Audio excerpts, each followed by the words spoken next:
FC24 has been available for a month. We've had time to play, we've had time to review. And in today's video, I'm going to be going through some changes that would make this game 1,000 times better. But before we do that, if you're interested in purchasing some EAFC coins, then there is no better place than U4GM. There is a link in the description down below, and if you use code Fanatic, you'll also be able to get yourself a 5% discount. Thank you U4GM for sponsoring today's video.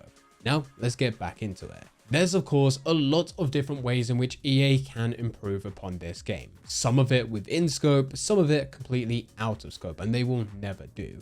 I'm trying to push towards more of the things which are realistic, and in some cases they even promised this, but they did not follow through on those promises. These are things that can be implemented right now, or at the very least, they should be. Firstly, it's a big one. We're talking about draw quits. Now, this isn't as bad if you go into a game and they immediately quit. It's still annoying, but you've only wasted a couple minutes. This gets really bad and even toxic when you go for a full match. You're into the final couple minutes of the second half. And then, as it is a draw, your opponent pauses, quits the game, they still get the loss, but for you, you get absolutely nothing. They do that out of spite, and the fact that A, this game does not reward you with the win despite them claiming to forfeit the game is ridiculous, but B, the fact that your opponent gets away with it with no punishment. There's a very simple way to stop this, and EA has not implemented anything. Number 2, making the advanced SBC rewards tradable.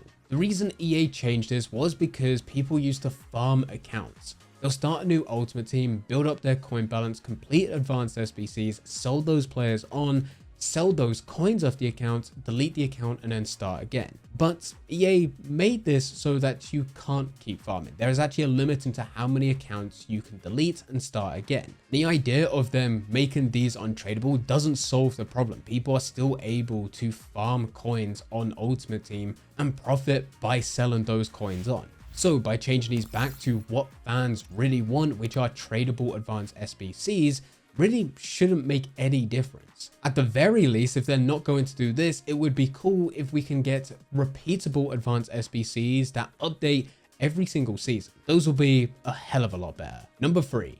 We're looking at a new game mode, Evolutions. It's been great so far. However, even as someone who has a limited time playing, I'm still able to breeze through these evolutions very quickly. And it would be nice if evolutions had something similar to what we have with the upgrade SBCs, where there's a challenge which is always available. It's always there, and you can upgrade bronze, silver, and even common gold players. There's already a big complaint within the community that this game already is lacking content. And it's because we are relying on EA to constantly update the game and push something new. But having something which is always available and always going to be a challenge is something that is going to last a lot longer, rather than relying on EA to update the game consistently. Of course, it doesn't solve the problem overall, but it's a step in the right direction. Number 4, the ability to repause the game whilst your opponent has still paused the game, but you've pressed resume. We've all been there where we've pressed pause, but we had to wait for the ball to go out of play, and the second that it does go out of play, you've accidentally pressed A, thinking that you can go for a throw in or just immediately pass it in a corner, but you've accidentally pressed A to resume game. Now you need to wait for your opponent to do what they need to do for them to resume, or for the counter to go down to 0 until you need to pause again. If the game has already been paused and your opponent's doing their thing, you should be able to go back into the pause menu to make the changes that you need to make, rather than needing to wait and then pause later. Number 5. This is another big one. To finally have consistent gameplay. It is so annoying that on a day-by-day basis, it completely changes to the point of where you feel like you're playing FC24 and then it goes back to FIFA 15. It's completely different. It makes me think that in a lot of cases, all those buzzwords, all the technology, all the changes that they make every single year are completely pointless, because the second gameplay goes bad, you have a turning circle of a bus for even the highest players with the best possible agility. Gameplay needs to be consistent. And number 6, we also need the design of the game to be consistent. It feels weird that EA made a change this year to squad battles to reduce the game length. It's now 4 minutes per half. But Division Rivals, when playing in any online game for that matter, is around 8 minutes per half. But if you were to go into a single player draft, which you would think would be the same as squad battles, it's not. It's actually slightly longer compared to playing in any online game, and even more tedious because you are playing against AI. These are all game modes which go for 90 minutes, but 90 minutes are not the same for any of these game modes. In fairness, the online game modes, they all have the exact same timing, so they're perfectly fine. But anything when you're playing against AI should be the same timing as what we have with squad battles.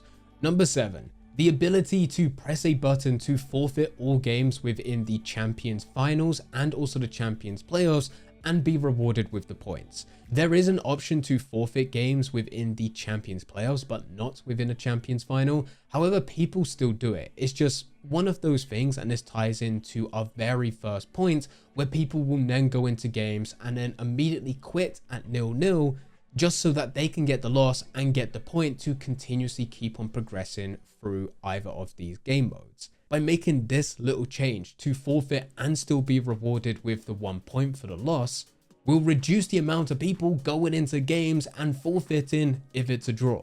And number 8, the ability to actually claim all rewards from your objectives. Now, this was a big thing that EA highlighted this year, that you will be able to finally claim all rewards from your objectives.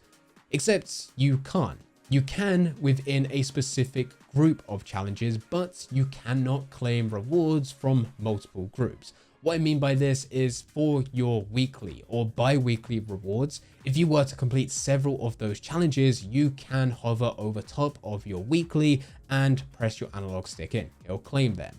But if you also completed bi-weekly at the exact same time, you'll then need to go down and select bi-weekly and then press your analog stick in again. It's not as bad as what it used to be when you had to claim everything individually, but you still need to go through all your objectives in order to see which ones you have completed. Number 9. Bring back the milestone packs within Division Rivals. I don't know why this has been a change. It was perfectly fine last year, but EA has gone forward and they made the change that you only get club items after playing 20, 50, and 90 games. Why? These are seasonal rewards and we're rewarded club items the same as everyone else. Those who get to the elite divisions, dominate and play hundreds of games, it's just not worth it. It honestly is not worth it. Bring back some untradeable or even tradable packs, just make these rewards better. Speaking of Division Rivals, number 10, your weekly rewards should also be broader. There are a lot of people in the community, and this does include myself, where once we get 7 wins,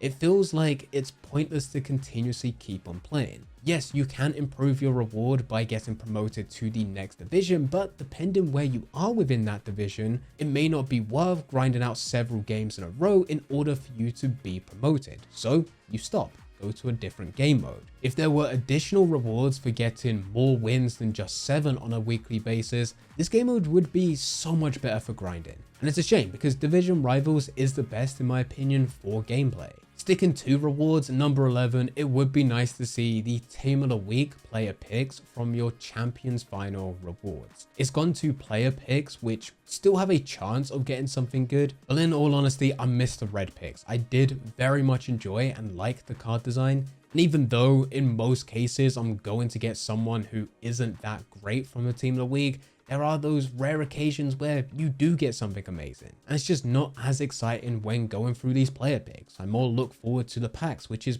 the complete opposite of what it used to be. And finally, at number 12, it would be nice to increase difficulty on every single moment challenge. You can do this for some of the challenges which are there from day 1 of Ultimate Team all the way to the end. But on every single story and every single additional challenge that EA adds as part of additional content, you have the lowest possible difficulty every single time. It is boring and it is not rewarding. It would be nice to increase the difficulty on every single possible challenge, as it will also increase the amount of stars that is available after completing that challenge. It will also make the challenge itself more entertaining. By making this change, there will be more players that would go to this game mode. It would make it worth grinding, and those rewards you get as part of your seasonal rewards will be used more often every single season by most players. But due to having to go back and forth completing challenges on the lowest difficulty, with it being extremely boring and only being rewarded 1 star for every single challenge you complete, and needing anywhere between 40 all the way up to 80 stars in order for you to claim a good reward, it's just not worth it. But anyway, these are some simple changes that would make Ultimate Team 1,000 times better. If you've got any other changes that you would like to see that would make this game mode better, then let us know in the comment section down below. If you enjoyed this video, then I highly recommend clicking the next video on screen. That video goes through the ultimate beginner's guide to starting Ultimate Team. I hope you enjoy.